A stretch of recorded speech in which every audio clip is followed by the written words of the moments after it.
Hi everyone, Assalamualaikum warahmatullahi wabarakatuh. Saya Azlin and I'm your head coach in this portal semanglegal.com.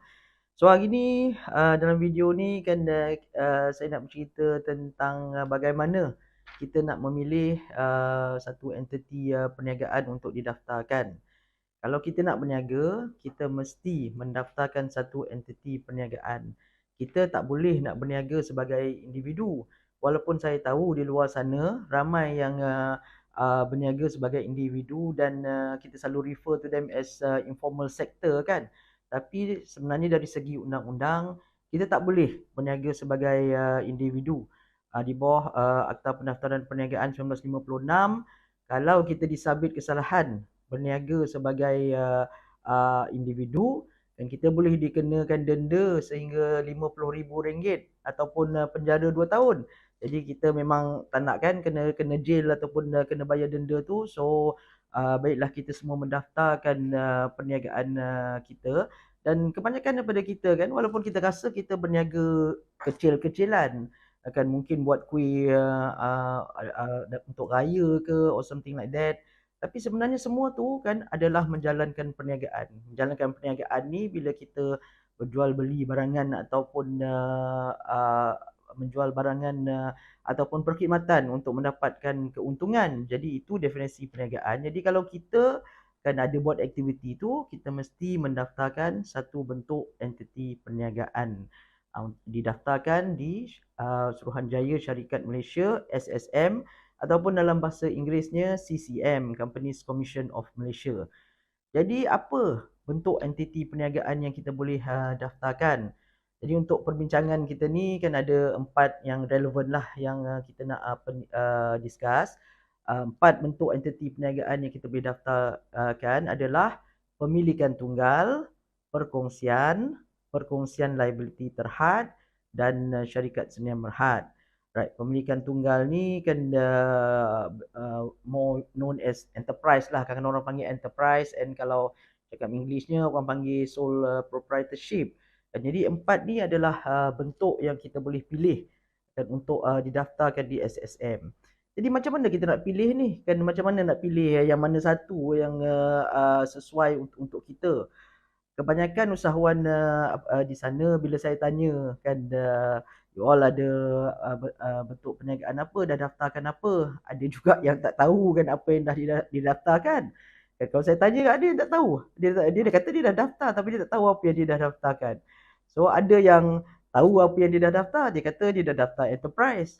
Tapi kalau saya tanya kenapa dia dah daftarkan enterprise, dia pun tak tahu kenapa dia daftarkan enterprise. Lalunya kita ni suka ikut-ikut kawan. Kawan suruh daftar enterprise, kita daftar enterprise kan, tapi kita sendiri tak tahu kenapa kita why kan that enterprise is suitable for our business.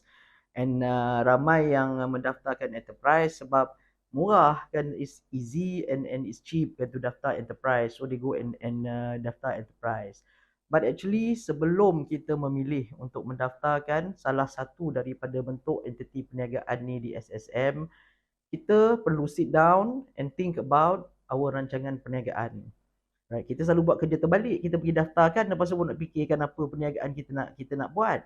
Tapi sebenarnya we must think first, apa jenis perniagaan kita, apa rancangan perniagaan kita, and then only kita tengok kan apa bentuk entiti perniagaan yang sesuai untuk kita daftarkan. Kalau kita nak berniaga kan secara kecil-kecilan lah ya, nak buat kuih untuk raya ke apa, mungkin it is okay for you to register enterprise, right? Kalau kita nak rancangan perniagaan kita membabitkan ekspor ke luar negara, nak buat frozen food dan halal food, nak ekspor ke luar negara, mungkin lebih sesuai untuk daftarkan Sdn Berhad.